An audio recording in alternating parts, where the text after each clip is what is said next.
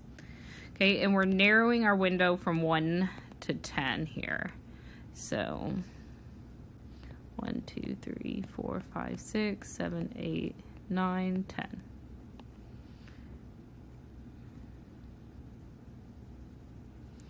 Okay, and so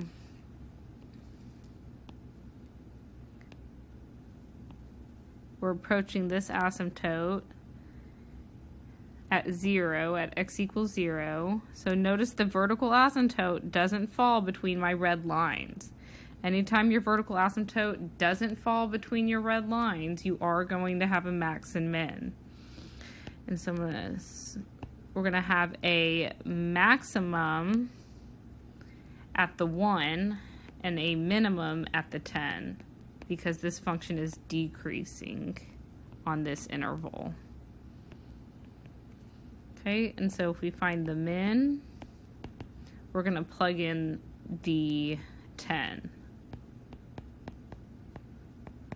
Okay, so we have 4 over x minus 9 for our function. 4/10, I don't have my calculator, 0.4 minus 9. Gosh, I think that's negative 8.6.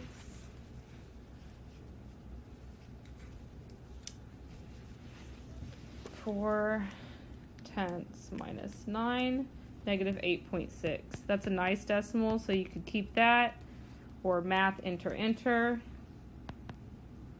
negative 43rd fifths, which isn't very pretty. For the maximum,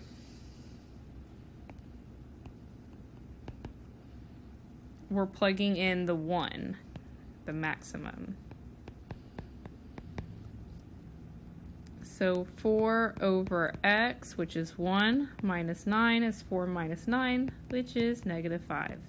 And double check, make sure your maximum is bigger than your minimum. Negative 8.6 is smaller than negative 5, so I didn't accidentally mess those up. All right, last one, number 8.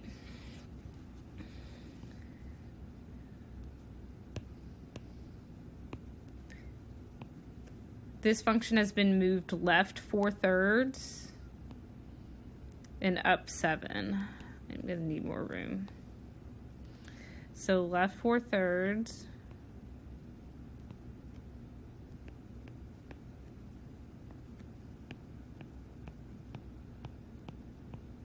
and up 7. So left 4/3 would put us at negative 4/3, which is about right here. And then up 7 would put us up here. And because there are no reflections, we're still in quadrants 1 and 3. So on this interval, we're going from -2 to +4. I don't want to put arrows on that. It's not an asymptote.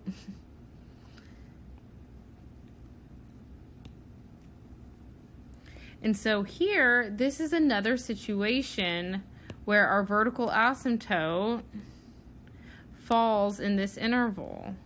And so we have another situation where the function is going to +infinity and -infinity within our red lines, within the interval we're given. And so this is another situation where there is no max and no min. Anytime your vertical asymptote is right in the middle of the given interval here, this red interval, there's not going to be a max or min. So minimum, if the question asks for it, does not exist. Maximum does not exist. You're never going to have one without the other because of the way the vertical asymptote is. You're approaching +infinity and -infinity on each side of it.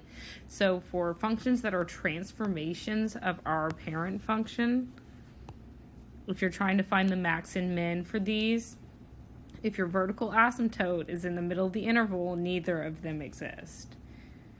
If that is not the case, both of them will exist. All right, so that's max and min.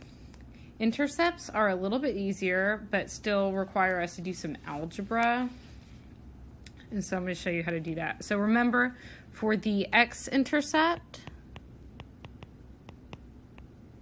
it is an x value when y is 0. And for the y-intercept, it is a y value when x is 0. And for this function, this is the rational parent function, so we know the horizontal and vertical asymptotes are right on the axes, and so neither of them exist. Because we have asymptotes at x equals 0 and y equals 0, you can't have an intercept there. You can't have a point on the axis if there's an asymptote there. And so algebraically speaking, if I were to plug in 0 for x, you know, that's error, so it does not exist. If I were to try to plug in 0 for y,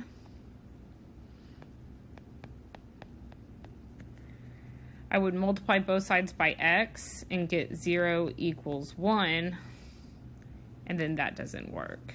So error does not exist. Okay, so neither of them exist here, but that's not always the case because we have transformations and our asymptotes aren't always at the axes.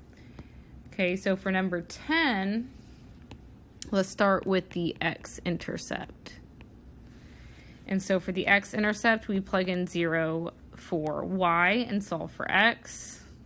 Oh, I messed that up over here. I switched these, sorry. Okay, so we plug in 0 for y.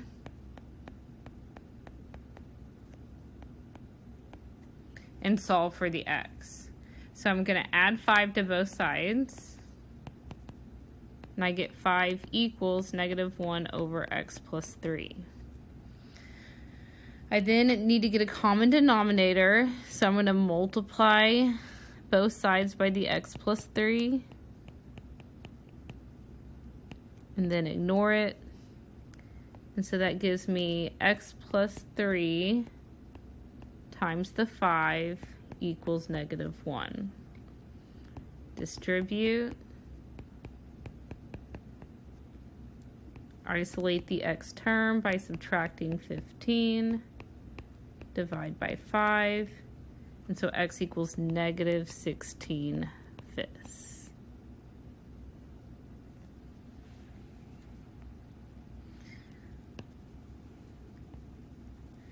Okay, So for the y-intercept, that's the easier one, where you're plugging in 0 for x. And so if you plug in 0 for x, we get negative 1 over 0 plus 3 minus 5, which is negative 1/3 minus 5, which is negative 5 1/3, or negative 16/3 as a fraction. So negative 16, I'll use that as my fraction bar.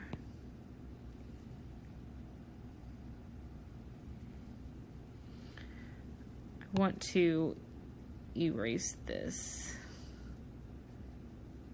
since I messed that up. Okay, so for here, we would be plugging in 0 for the y and trying to solve. And so that would give us 0 equals 1. Over here, we'd be plugging in 0 for x, which is error. All right, for number 11, starting with the x-intercept, we plug in 0 for y and solve for the x. Add 9 to both sides, multiply by x, divide by the 9, and so x equals 4/9. For the y-intercept, we plug in 0 for the x and find the y. And when we do that, we have division by 0, which is error, and so the y-intercept does not exist. And that makes sense because we have a vertical asymptote at x equals 0. And so we can't have a y-intercept. Okay, and then for this last one, starting with the x-intercept, plug in 0 for y,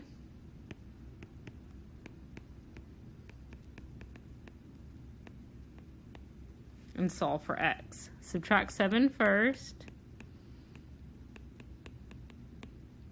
Multiply both sides by 3x plus 4. Distribute the negative 7.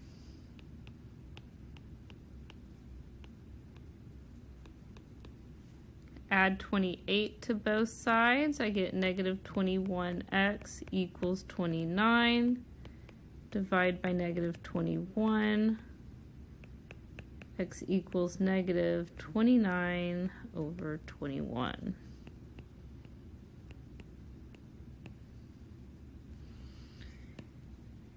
And then for the y-intercept, that's always going to be the easier one because you're plugging in 0 for the x. You don't have to really solve. You just number crunch.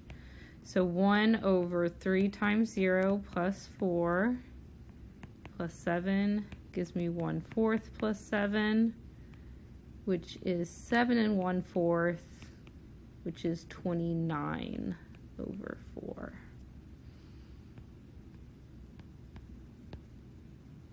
Right? So x-intercept, plug in 0 for y and solve for x. For the y-intercept, you just plug in 0 and number crunch. For max and min, you need to graph. If the vertical asymptote falls on the given interval, your max and min don't exist. If it doesn't fall on that interval, both of them will exist. And then for the point of symmetry, you're just finding where the horizontal and vertical asymptote intersect.